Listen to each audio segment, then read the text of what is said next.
Data Dewi Marlinda Lirokas NIM 101-2021-0213 kelas B semester 2 Prodi Pendidikan Agama Kristen.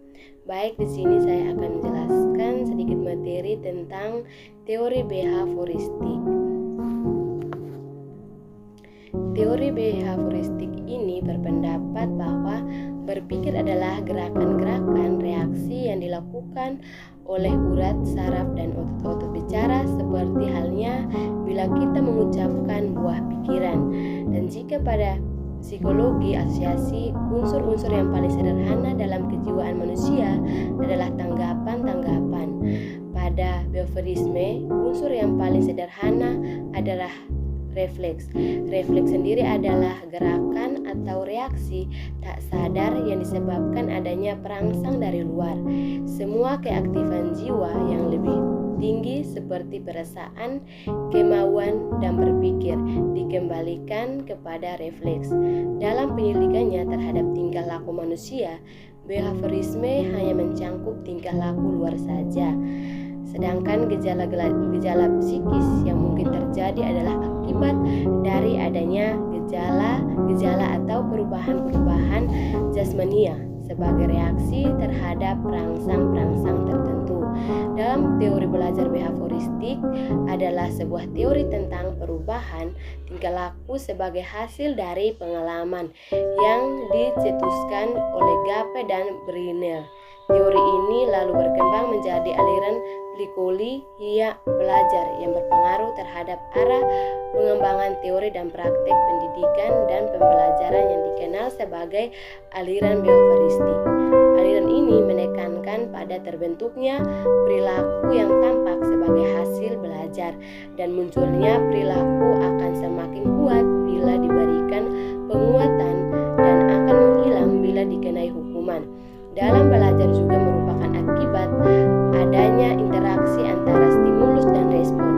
Seseorang dianggap telah belajar sesuatu jika dia dapat menunjukkan perubahan perilakunya.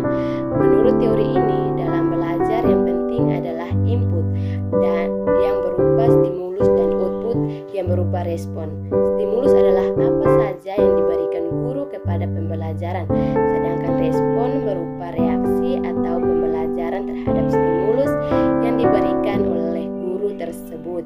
Proses yang terjadi antara stimulus dan respon tidak penting untuk diperhatikan karena tidak dapat diamati dan tidak dapat diukur. Dalam proses yang dapat diamati adalah stimulus dan respons.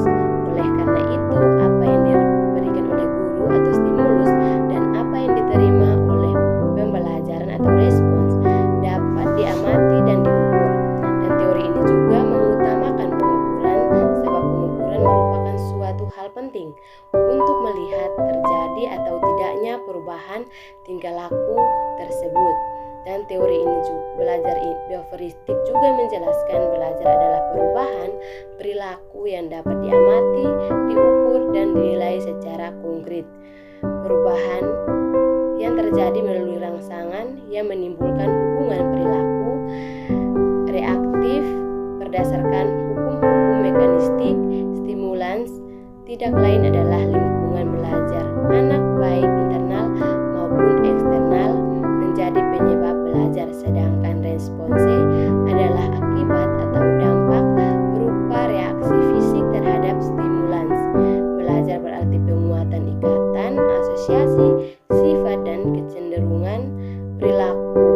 Dan aplikasi teori belajar behavioristik dalam pembelajaran tergantung dari beberapa hal, seperti tujuan pembelajaran, sifat pembelajaran, karakteristik siswa, media, dan fasilitas pembelajaran yang tersedia. Pelopor terpenting teori ini antara lain adalah Edward Lee. Menurut Edward Lee, belajar merupakan peristiwa terbentuknya asosiasi antara peristiwa yang disebut stimulus dan respon.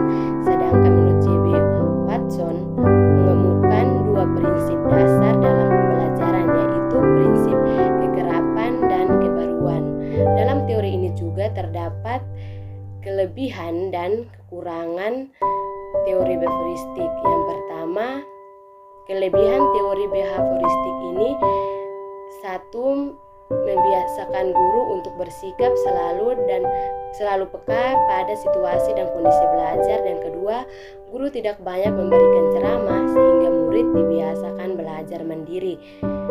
Sedangkan ada juga kekurangan teori behavioristik. Yang pertama, sebuah konsekuensi bagi guru untuk penyusunan bahan pembelajaran dalam bentuk yang sudah siap, dan yang kedua, tidak setiap mata pelajaran bisa menggunakan metode ini, dan yang ketiga, murid berperan sebagai pendengar dalam proses pembelajaran dan menghafal apa yang didengar dan dipandang sebagai cara belajar yang efektif.